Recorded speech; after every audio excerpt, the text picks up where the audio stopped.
Good morning dear students. कल हमने cyclotron के बारे में पढ़ा था।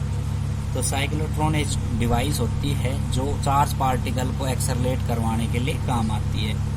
हमने उसके लिमिटेशंस बताए थे। साइक्लोट्रॉन है वो heavy particle like proton neutron को ही एक्सेलरेट करता है, लाइट पार्टिकल को लाइक न्यूट्रॉन को एक्सेलरेट नहीं करता। उसके यूज क्या है? हाई एनर्जी पार्टिकल प्रोड्यूस होता है साइक्लोट्रॉन का, उसका हम आर्टिफिशियल यूज के अंदर जैसे रेडियो आइसोटोप्स हैं उनके अंदर यूज करते हैं, और हॉस्पिटल्स के अंदर मेडिकल पर्पज के लिए यूज करते हैं।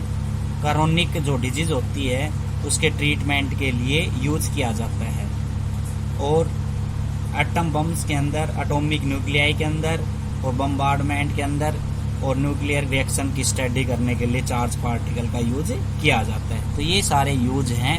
आज हम अगला टॉपिक पढ़ेंगे, force on A current carrying conductor place in a magnetic field. तो सबसे पहले हमें करना क्या है? हमें फोर्स कैलकुलेट करना है। फोर्स कहाँ पे कैलकुलेट करना है?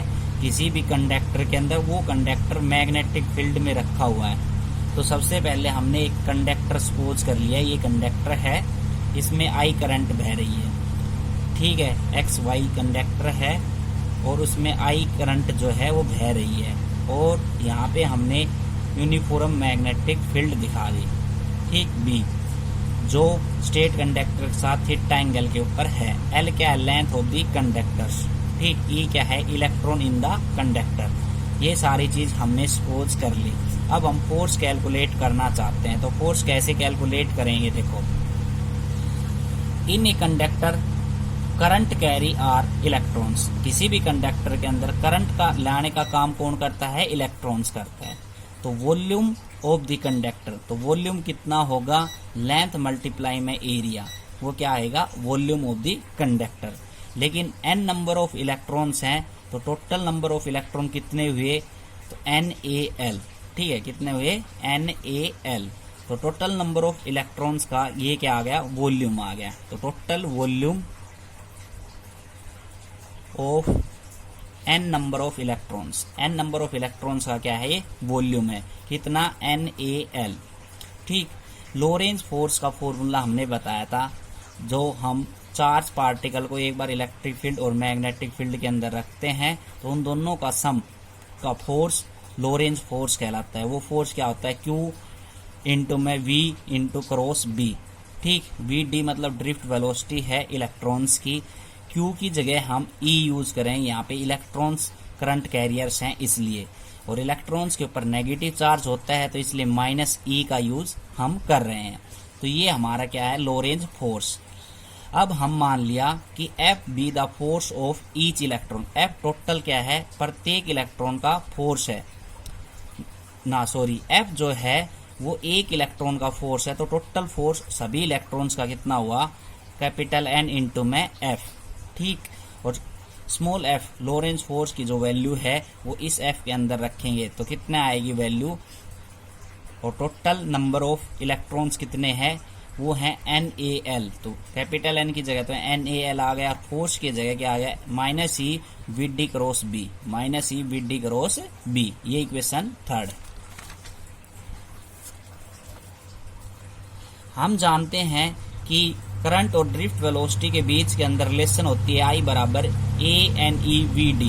तो E नेगेटिव साइन यहाँ पे इलेक्ट्रॉन्स के लिए है, तो ये इक्वेशन नंबर 4। इसी इक्वेशन को हम L से लेफ्ट हैंड साइड में मल्टीप्लाई कर दिया और राइट हैंड साइड के अंदर मल्टीप्लाई कर दिया, तो अपने पास आ गया IAL IEANEVD, इक्वेशन नंबर 5।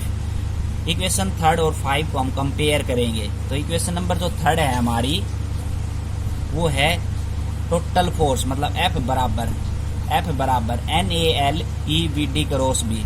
तो लेफ्ट हैंड साइड में F है, लेफ्ट हैंड साइड में क्या है? F। राइट हैंड साइड में क्या है? NaL EVD B। तो इधर क्या है? फिफ्थ में NaEVD, तो ये कैंसिल हो जाएगी। तो फोर्स बराबर क्या बचेगा? FIL। फोर्स बराबर क्या बचेगा? ILB बचेगा। बाकी क्वांटिटी कंपेयर करने पर कैंसिल हो जाएंगी, तो फोर्स बच गया IL क्रॉस B। ये इसकी वेक्टर फॉर्म है। इसको हम स्केलर फॉर्म के अंदर लिखेंगे F बराबर ILB साइन थीटा। ठीक, स्पेशल केस पढ़ते हैं इसका। अगर थीटा की वैल्यू मैग्नेटिक फील्ड पे हमने कंडक्टर को रखा है तो थीटा एंगल के ऊपर रखा है। अगर थीटा की वैल्यू 0 या 180 ले लेते हैं तो फोर्स क्या होगा, BIL साइन थीटा। याद करने का तरीका है, बिल याद रखें, साइन थीटा की जगह 0 या 180 रखेंगे तो साइन 0 का मान क्या रहेगा, 0 रहेगा, तो फोर्स क्या रहेगा, 0। इसका मतलब क्या हुआ, इसका मतलब ये हुआ किसी भी कंडक्टर को जब हम यूनिफॉर्म या नॉन यूनिफॉर्म मैग्नेटिक फील्ड में प्लेस कर रहे हैं तो अगर वो मैग्नेटिक फील्ड की डायरेक्शन के अंदर है तो थीटा 0 बनेगा, तो कोई भी फोर्स एक्सपीरियंस नहीं होगा। केस सेकंड, अगर थीटा हम कंडक्टर से या कंडक्टर को मैग्नेटिक फील्ड के अंदर परपेंडिकुलर ले लें तो थीटा कितना बनेगा, 90 डिग्री का, तो फोर्स कितना रहेगा, BIL साइन थीटा। तो साइन 90 का मान 1 होता है तो फोर्स कितना आ गया, BIL मैक्सिमम। तो मैक्सिमम फोर्स एक्सपीरियंस करेगा जब कंडक्टर मैग्नेटिक फील्ड के परपेंडिकुलर रहेगा तो मैक्सिमम फोर्स एक्सपीरियंस करेगा। Direction of force is given by right hand screw rule और Fleming left hand rule. Fleming left hand rule और राइट हैंड स्क्रू रूल हम पहले भी आपको बता चुके हैं। तो फोर्स की डायरेक्शन कौन देगा, फ्लेमिंग लेफ्ट हैंड रूल और राइट हैंड स्क्रू रूल्स। अगला टॉपिक है force between two parallel linear conductor. दो लीनियर कंडक्टर के बीच में आपको फोर्स कैलकुलेट करना है। तो सबसे पहले हम सपोज कर लेते हैं, डायग्राम में हमने दो कंडक्टर ले लिए, एक का नाम C1 D1 जिसमें I1 करंट बह रही है, दूसरा कंडक्टर C2 D2 और जिसमें I2 करंट बह रही है। करंट की सेंस दोनों की सेम है। तो यहाँ पे इस कंडक्टर के द्वारा ये मैग्नेटिक फील्ड अराइज होंगी जो दिखा रखी है डायग्राम के अंदर, और इस कंडक्टर के द्वारा भी ऐसे ही मैग्नेटिक फील्ड अराइज होती हैं। तो एक हमने मैग्नेटिक फील्ड दिखाई है और दोनों कंडक्टर के बीच का जो डिस्टेंस है वो R डिस्टेंस है। ठीक है, अब यहाँ से सबसे पहले हमने स्टेट कंडक्टर का केस पढ़ा था, उसमें मैग्नेटिक फील्ड की वैल्यू कैलकुलेट की थी। तो वो वैल्यू हम लिखेंगे, the magnetic field at point P due to the current I1 on conductor C1 D1 is given by.